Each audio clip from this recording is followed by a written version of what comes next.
The Carolina Panthers rookie quarterback Matt Corral's shot at being the quarterback of the future for the team may be over before he even got a chance to start. With the NFL Combine going on this week, new Panthers head coach Frank Reich and current GM Scott Fitterer made themselves available for the media. They had a lot of things to say, but most of the questions surrounded by quarterbacks, whether it's draft, free agency, Derek Carr, Sam Darnold, a lot of things were buzzing around. But there was one player that was not included in many of these conversations, and I think it tells a lot about what could be happening for the future of Matt Corral. So in this video, we're going to look at some of these comments that Frank Reich and Scott Fitterer made and what this could mean for Corral as he starts to rehab and how he plays into the future of this Panthers franchise. We're starting right now.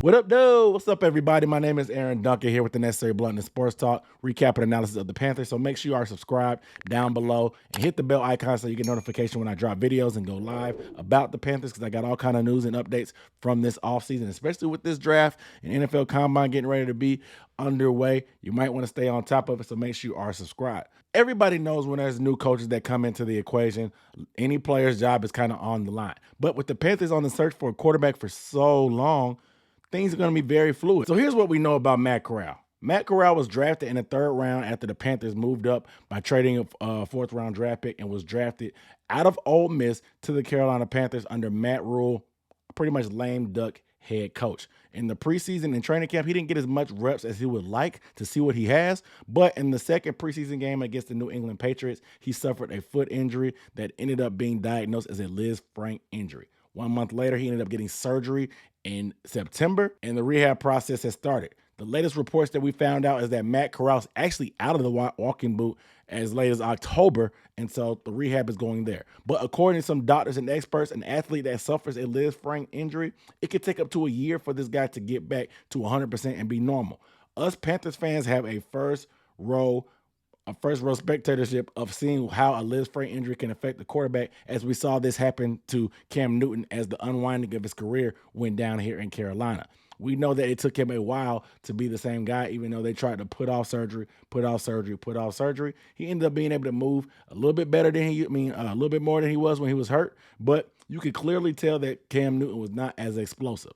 In comes Matt Corral, who, with the new coaching staff that's come in, he's kind of in flux right now because we're at the NFL Combine, and we have a lot of press opportunities for head coach Frank Reich and Scott Fitterer. And I want to talk about some of the comments that they made, because Scott Fitterer was asked about the team's needs directly, and he was emphatic. Look at the ending of this and the last position that he talks about and the emphasis that he puts on it. Roll the clip.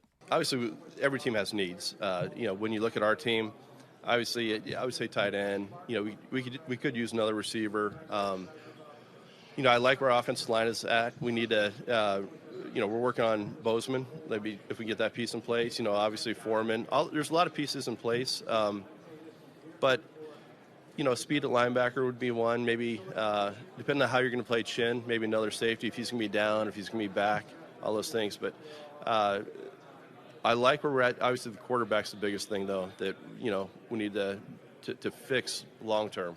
And we'll figure out who that is. Is it Sam? Is it one of these other guys? Is it in the draft? We'll figure it out. As you can see, Scott Fitterer put heavy emphasis on that quarterback position because we've done the retread thing here. We drafted a guy in the middle rounds with Matt Corral, but for the most part, we've tried to retreads even before he got here. So it seems like he knows that this is the major position of need that's holding this team back, because we were competitive last year with Sam Darnold, P.J. Walker, and Baker Mayfield. Just think what an actual decent, competent, even average quarterback play could get us. With Matt Corral here, it just seems like if he was a real factor in the equation, the general manager, the guy that's in charge of assembling the roster, wouldn't have put so much emphasis on that quarterback position. But it doesn't end there. When talking to Frank Reich, when his turn was on the podium, he was asked about the people on the roster and the quarterbacks on the roster directly. Matt Corral, who a guy they already have here in the office, and this is exactly what he had to say. Conversation about the quarterback position.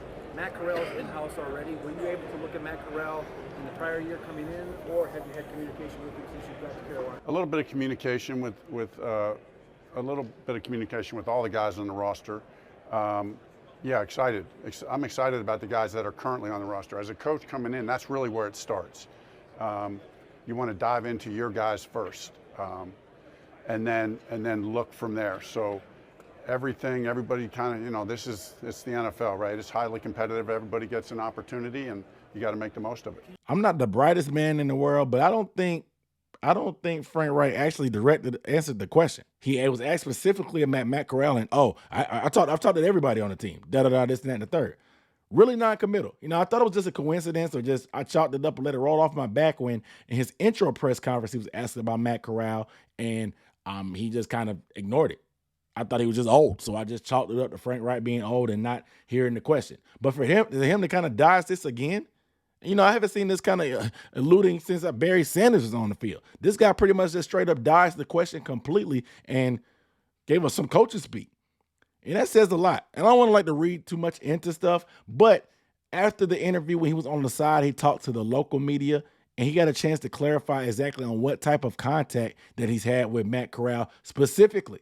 And this is what he had to say. You said you had a little bit of conversation with Matt Corral. Can you elaborate on that a little bit? Yeah, it was just more, honestly, just more text. Hey, because I was trying to reach out to a lot of guys early on. The easiest way is just text conversations early on. Hey, here's my number, lock it in.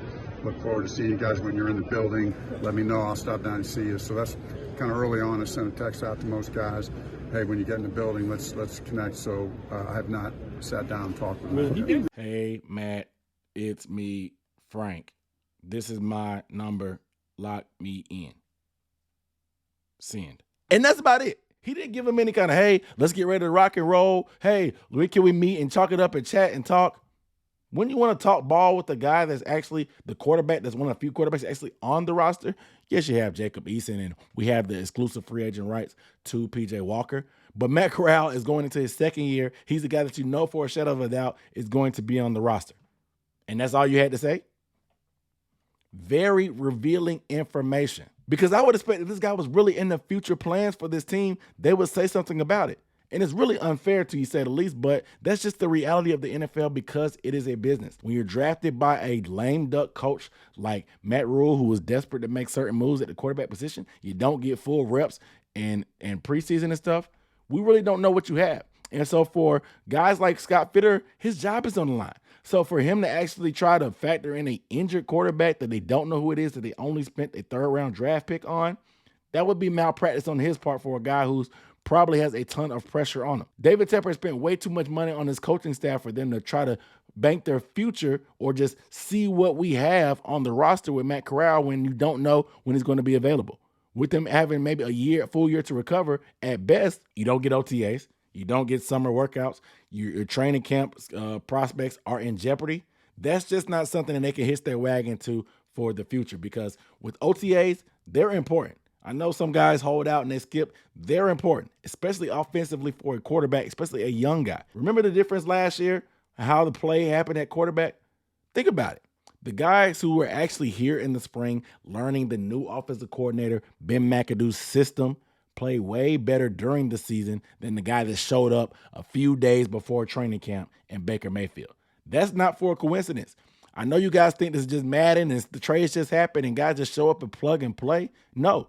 Rhythm, repetitions, learning the system learning you, when the coach is knowing what you like, plays a factor into these things. So with Matt Corral having to miss those type of things and missing all these different big pieces of it, it means a lot. And you can get as many mental reps as you want to. That's not going to substitute actually getting reps in practice, let alone in the game. So it's really unfortunate the circumstances that Matt Corral is in because he seems to almost be the odd man out because the Panthers seem to be locked in on a new quarterback, whether it's trading up and drafting or paying $30+ million to get Derek Carr. Regardless, both of those people that are going to have higher investments of capital within them are going to have a leg up on Matt Corral. Maybe he'll get a fair shot in training camp whenever he gets healthy. Who knows? The only path to victory I see for Matt Corral at this point is a Brock Purdy-like story where one or two or maybe even three quarterbacks get injured in front of you to the point that you're forced into the equation, but you take advantage of that shot 100%. And it seems like a pipe dream, but it's honestly the only shot that Matt Corral may have at this point because Frank Reich has no obligation to Matt Corral.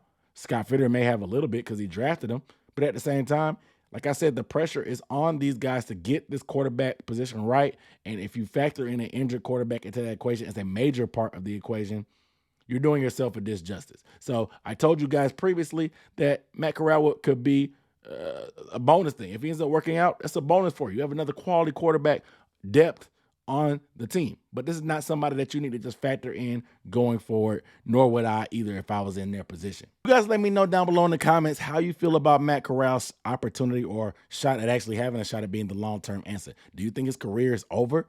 Because it seems to be at a crossroads most definitely, because when will he see the field? Real Will Greer-like trajectory in terms of what could happen to him. So I want to see what you guys think about Matt Corral. Should we give him a shot? Does he deserve a shot? Do you think he'll get a fair shot, even with us bringing in a rookie or a vet? Let me know down below in the comments. But without further ado, make sure you guys are subscribed, man. I'm Aaron Duncan here with the Necessary Bluntness Sports Talk, bringing you Panthers content. I'll see you next time. Peace.